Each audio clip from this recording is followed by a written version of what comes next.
शेरों का जमाना होता है। बनाया गया है जो आपके दिमाग को हिलाकर रख देगा। क्या आपने कभी इस बात पर गौर किया है कि आपकी ज़िंदगी में हाजमा यानी डाइजेशन किस कदर अहमियत रखता है? नहीं ना? तो आ जाइए, आज हम इसको डिस्कस करते हैं और आपको बड़े ही मज़े के हाजमे बताऊंगी मैं। अस्सलाम वालेकुम guys, welcome back to my channel Warza की मॉम व्लॉग्स। कैसे हैं आप सब? आई होप कि आप सब ठीक होंगे और सर्दियों को खूब सारा एंजॉय कर रहे होंगे। और हम तो देखिए कुछ ज़्यादा ही एंजॉय कर रहे हैं मजबूरी में, क्योंकि आज हम सुबह सवेरे ही निकल गए हैं चिंची रिक्शा पर स्कूल की तरफ। और आज इतना फॉग है, बल्कि काफ़ी दिनों से इतना फॉग चल रहा है और सूरज तो निकलने का नाम ही नहीं ले रहा। बट लिटरली हम जो इस ठंड में निकलते हैं ना, इसका तो मज़ा ही अपना है। और देखिए वर्षा किस तरह से छुपी हुई बैठी हुई है और ये भी बहुत एंजॉय करती है। सुबह सवेरे जल्दी उठ जाती है, तैयार हो जाती है स्कूल चलने के लिए। इनफैक्ट इंसान की फितरत में जो है बहुत नाशुक्री है। अब जो वर्किंग लेडीज़ हैं वो ये सोचकर गमज़दा होती हैं कि जो जॉब नहीं करती हैं लेडीज़ वो कितना रेस्ट कर रही होंगी इस टाइम, ठंड में निकलना नहीं पड़ता उनको, या गर्मी बहुत होती है तो गर्मी में वो घर में रेस्ट करती हैं। और जबकि जो घर में रेस्ट करती हैं फ़ीमेल्स, वो हमेशा यही सोचती हैं कि जो लेडीज़ वर्किंग हैं वो कितना एंजॉय करें अपनी लाइफ को, ख़ुद को भी फिट फॉट रखती हैं और बाहर भी निकलती हैं, और हम सारा दिन घर में पड़े मासियाँ बन जाते हैं। तो इंसान की नेचर है भाई, ये तो चलता रहता है। और जी यहाँ पर वर्ज़ा को बड़ी ज़बरदस्ती मुझे ये टोपी जैकेट वगैरह पहनानी पड़ती है, क्योंकि मुझे समझ नहीं आता कि बच्चों को पता नहीं सर्दी लगती नहीं है या पता नहीं क्या अजीब उनकी नेचर है, अल्लाह ने बनाई है उनको। और नाजुक भी इतने होते हैं कि जल्दी से सर्दी गर्मी लग भी जाती है उनको, लेकिन फिर भी ये ज़िद करते हैं। जिनके बच्चे हैं वो सब इसको बात को बहुत अच्छे तरीके से समझ सकते हैं। बस ये स्कूल से सीधा ही हम आ गए थे मैडम के साथ अपनी यहाँ पर मीटिंग अटेंड करने। हमारा स्कूल एक्चुअली जो है वो ज़ेबस्ट के अंडर में आता है, तो यहाँ ज़ेबस्ट वालों ने एक मीटिंग कंडक्ट की थी, तो हम यहाँ आ गए थे। और मीटिंग के बाद फिर क्या होता है वो भी आप देखते जाइएगा। और जी इसके साथ में मुझे अपने टॉपिक पर आज बात करनी थी, और वो मैंने आपको जैसे स्टार्टिंग में बता दिया था कि आज हम बात करेंगे हाजमे पर। तो जी हाजमे होते हैं 5 किस्म के, तो ये आप नोट कर लीजिए। और अगर जिस किसी ने भी ये बात समझ ली ना, वो अपनी ज़िंदगी में इंशाअल्लाह कभी भी डिप्रेशन का शिकार नहीं होगा। ऑब्वियसली आप सोच रहे होंगे कि डाइजेशन का और डिप्रेशन का आपस में क्या ताल्लुक है। जी बिल्कुल है, और बहुत ही गहरा ताल्लुक है। और जी अगर आप इसको डीप स्टडी करेंगे तो आपको पता चलेगा कि डाइजेशन और डिप्रेशन तो भाई बहन है। देखिए हमारी ज़िंदगी में हाजमे का दुरुस्त होना बहुत ज़रूरी है। जैसा कि आपको पता है कि अगर खाना हज़म नहीं होता है तो बीमारी शुरू हो जाती है, और अगर बात हज़म नहीं होती है तो चुगली शुरू हो जाती है। अगर तनकीद हज़म ना हो तो फिर नाराज़गी शुरू हो जाती है। मैं आ जाऊं क्या अपनी पर? और तारीफ हज़म ना हो तो फिर तकब्बुर शुरू हो जाता है। पिछली बार क्या बोला था? और जी अगर दुख हज़म ना हो तो फिर मायूसी शुरू हो जाती है।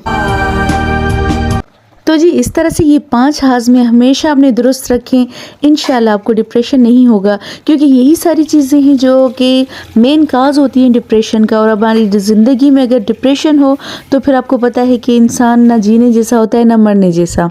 तो चलें डिप्रेशन से बचने के लिए इन हाजमों के हल तलाश करते हैं। तो जी नंबर 1 पर था खाना हज़म ना हो तो बीमारी शुरू।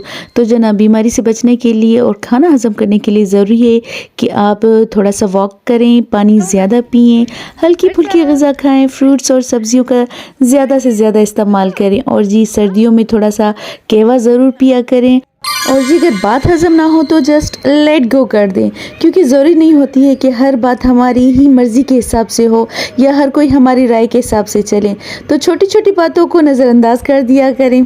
जनाब तनकीद हज़म ना हो तो फिर नाराज़गी जो शुरू होती है ना, इसको तो हमेशा आप बहुत ही तनकीद को पॉजिटिव लिया करें, क्योंकि ये हमारे आगे बढ़ने में बहुत साथ देती है। क्योंकि हमेशा अपने माइंड में ये रखा करें कि तनकीद वही लोग आप पर करते हैं जो आपके साथ बराबरी नहीं कर सकते। सेकेंडली कभी कभी तनकीद नहीं, तनकीद बराए इस्लाह भी होती है। जो कुछ वेल विशर होते हैं वो वाकई हमें हमारी खामियों से आगाह करते हैं, तो इसलिए उसको हमेशा पॉजिटिव लिया करें। लिटरली तारीफ़ को हज़म करना रियली डिफ़िकल्ट है, लेकिन हमें हमेशा अपना माइंड जो है वो मज़बूत रखना चाहिए, और जब तारीफ़ हो तो हमेशा यही सोचना चाहिए कि सारी तारीफ़ें तो अल्लाह की हैं जिसने हमें ये खूबी दी है जिसकी तारीफ़ हो रही है, और अल्लाह बेशक हमारा मालिक है, वो हमें तकब्बुर से हमेशा पनाह में रखेगा। और मैं समझती हूँ जी दुनिया के सबसे जो स्ट्रॉन्ग लोग होते हैं वो यही होते हैं जो कि दुख को हज़म करके मायूसी से बच जाते हैं।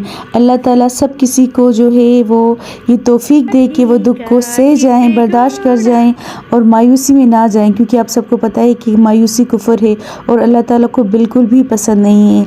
हमें हर हाल में, हर दुख में अल्लाह का शुक्र अदा करना चाहिए और पनाह मांगनी चाहिए शैतान से, जो हमें मायूसी की तरफ लेकर जाता है। और यकीनन मायूसी तो गुनाहों की जड़ है। इंसान कुछ भी करे, हर चीज़ से मुकाबला कर जाता है, लेकिन जब मायूस हो जाता है तो फिर वो ना चाहते हुए भी गुनाहों की दलदल में धंसता ही चला जाता है, क्योंकि शैतान का ये ऐसा वार है कि इंसान फिर बिल्कुल ही ईमान से हट जाता है। बस ये दुआ करते हैं कि अल्लाह ताला हर किसी का ईमान जो है वो मज़बूत रखे। तो चले आ जाते हैं अपने व्लॉग की तरफ। तो यहाँ पर जी बरज़ा को हम लेकर आए थे पार्क में। वो काफ़ी बोर हो रही थी घर पर बैठी बैठी, और सर्दियाँ इतनी ज़्यादा थी कि हमारा खुद भी मूड नहीं हो रहा था कहीं निकलने को। एक तो सर्दी, दूसरा ये होता है कि हम सुबह में बरज़ा के पापा और हम भी खुद भी जॉब पर जाते हैं तो काफ़ी थके हुए होते हैं, और दिन इतने छोटे हैं कि पता ही नहीं चलता दिन गुजर जाता है। लेकिन बरज़ा की वजह से हमें निकलना पड़ा, लेकिन निकल कर हमें बहुत अच्छा लगा और बहुत एंजॉय किया, ना सिर्फ बरज़ा ने, हमने भी, क्योंकि ये भी बहुत ज़रूरी है कि इंसान वाकई जब थका हुआ होता है लेकिन बच्चों को हंसते खेलते देखता है, ना सिर्फ अपने बल्कि दूसरों के बच्चों को भी अगर हम देखते हैं तो बहुत खुशी महसूस होती है। और सीरियसली मुझे तो बहुत अच्छा लगता है। मुझे लगता है सारी दुनिया के जितने भी बच्चे हैं बस उनमें मुझे बरज़ा ही नज़र आती है, तो इसलिए सारे ही बच्चे मुझे प्यारे लगते हैं, और उनको ऐसे हंसते खेलता देखकर, एंजॉय करता देखकर मुझे बहुत खुशी होती है। आई होप कि आप सबके साथ भी ऐसा ही होता होगा। और जी मैंने सुना था कि किसी ने कहा था कि बच्चे जो है फूलों की मानंद होते हैं, तो रियली मैं यहाँ जब गार्डन में आती हूँ तो मुझे फूलों को देखने की ज़रूरत नहीं पड़ती, बल्कि बच्चों को जब देखते हैं तो वही खुशबू आती है और वही खूबसूरती का एहसास होता है। तो जनाब इसके साथ मैं लूँगी आपसे इजाज़त, अपने व्लॉग को एंड करने जा रही हूँ। जिन्होंने सब्सक्राइब नहीं किया वो सब्सक्राइब कर दें, कमेंट करें ज़रूर, ताकि मुझे पता चले कि आपको मेरे व्लॉग में कौन सी चीज़ ज़्यादा अच्छी लगती है। आपको मेरी रूटीन देखना अच्छा लगता है या टॉपिक डिस्कस करना अच्छा लगता है, जो भी अच्छा लगता है प्लीज़ मुझे ज़रूर बताया करें। बस जी बरज़ा के पापा को हमने बहुत थका दिया है अपने झूले खा कर, तो जी दुआओं में रखें याद। नेक्स्ट व्लॉग में आपके साथ मिलते हैं दोबारा। अल्लाह हाफ़िज़।